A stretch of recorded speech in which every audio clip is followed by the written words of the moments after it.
Do you want to know how you can log into your samwell.ai account? If yes, then this video is for you. Hello and welcome to AI Basics. It's your host back again with yet another interesting tutorial video. In this video, I'm going to teach you how you can log into your samwell.ai account. Go ahead and open Chrome or Edge browser on your PC, go to the Google search bar and then search for samwell.ai login. Click on the first link which appears on your screen. It will take you to the official page of samwell.ai.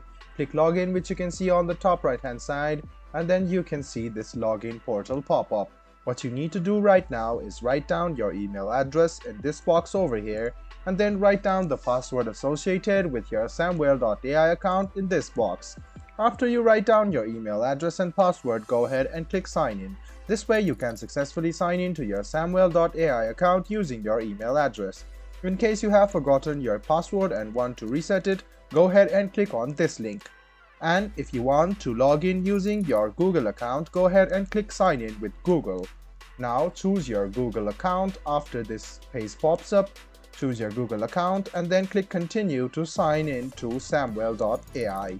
In a while, you can notice that you will be logged into your samwell.ai account with your Google. I hope this video was helpful for you. If you still have any kind of confusion, please do mention us on the comment section down below. Like the video, subscribe to the channel and do hit the bell button for more. Hope to see you in the next video as well. Until then, goodbye, take care and make sure you enjoy.